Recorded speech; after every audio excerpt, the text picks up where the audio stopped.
I decided to call him Glenn. The name suited his look and much of what I could sense about his character. I would probably continue calling him Glenn, even if that turned out not to be his name.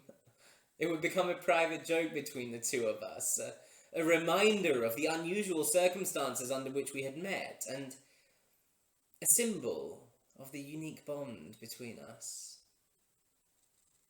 Aside from his given name, there would be millions of other things for us to discover about one another in those exciting early days of a new relationship where everything is fresh and fascinating. There would be some potentially problematic factors. Even from 50-odd yards away, I could tell he had Tory voters in his immediate family. But these would be more than made up for by the pleasant surprises that wrong-footed my expectations. For instance, he might be a boring old accountant, but he chose to work at a small mental health charity, earning a pittance compared to what he could earn at a bank or some other big bad corporation. Or his knack for sketching caricatures, developed from an early aptitude for art, not followed beyond GCSE, but kept up as an amusing pastime. His exaggerated portrait of the two of us, Glenn with a bequiffed head, dwarfed by a Harry Hill-esque shirt collar, and me in almost Oscar Wildean bohemian, would be framed and hung in pride of place, and visitors would remark upon how cleverly executed it was, and how happy we looked together.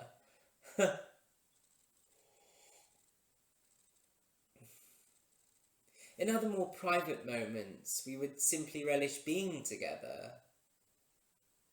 We would talk into the small hours and, well, all the other things that couples in love do.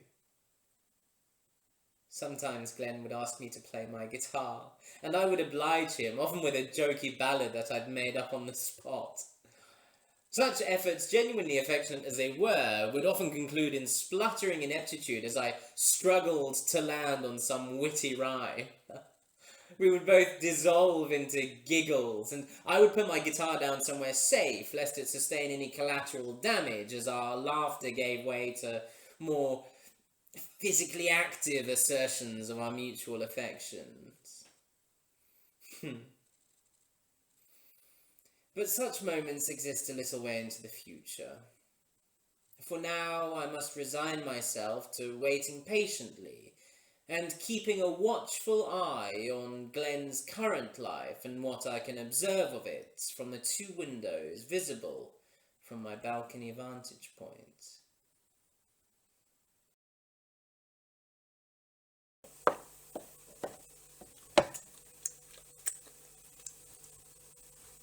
Of course, I'm not standing all day on my balcony with my ×3 binoculars trained on Glenn's flat. That sort of behaviour could easily be noticed and characterised as desperation. Instead, I stand just inside my living room with the balcony door open so I can see him but not be seen.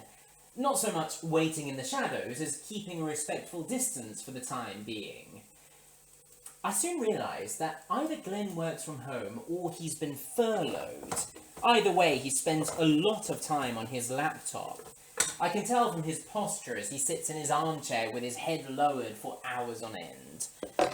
Maybe he's a gamer and has mammoth sessions of Mineshaft or Forthright or whatever the current craze is. Not my sort of thing, but where's the harm if it entertains him while I'm not around?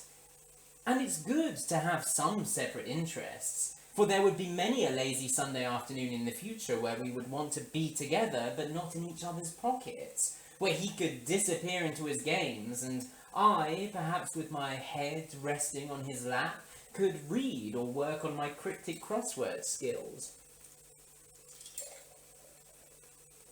One thing I haven't learned yet is when he leaves his flat for food or exercise. True, he might have a mini gym in his bedroom, which I sadly can't see into, but he has to go out every now and again for food. Many times I see him standing straight backed at his stove, staring at something with an air of patient concentration, which I find strangely endearing. Possibly he's going out at the same time as I am. That would be a neat synchronicity. Our routines naturally matching up because of the bonds that we share. But then, I haven't seen him at either of the parks, the local ones that I walk around. And it would be impossible for me to find out exactly where he's going without actually following him from his flat.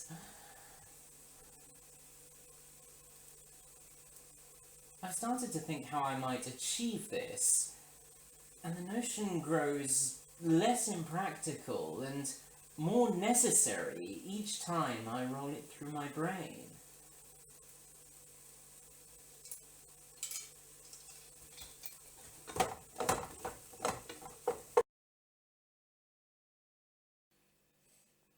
On the day of the third clap, disaster struck. Well, maybe not disaster exactly, but certainly an event that catapulted my relationship with Glenn into confusion and disarray.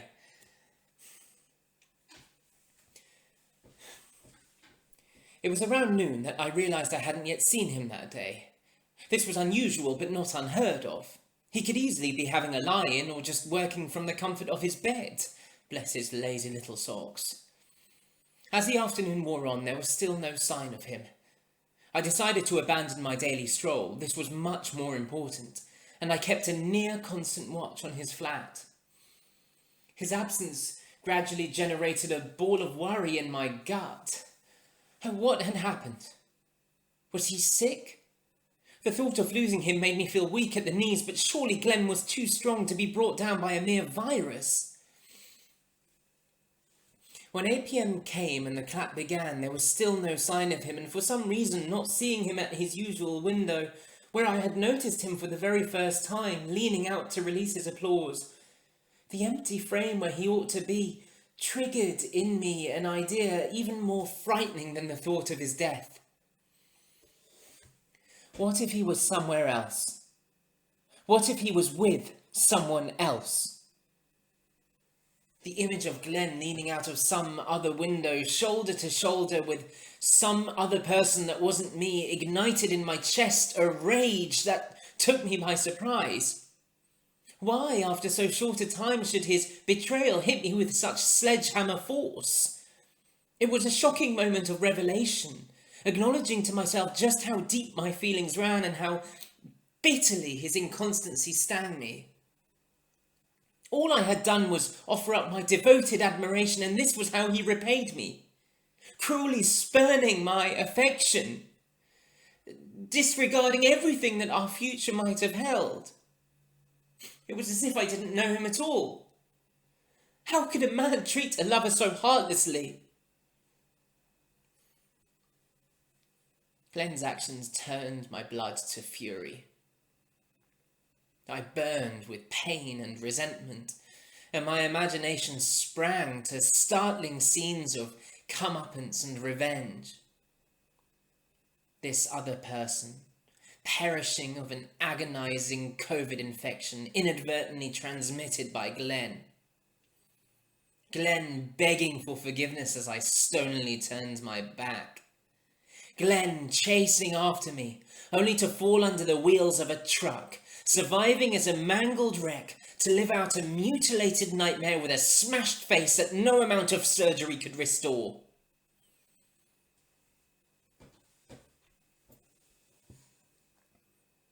And then there was Glenn, in a gutter, with a knife perfectly placed between his shoulder blades, and the police with no clue as to the murderer's identity, despite an appeal in the offer of a cash reward.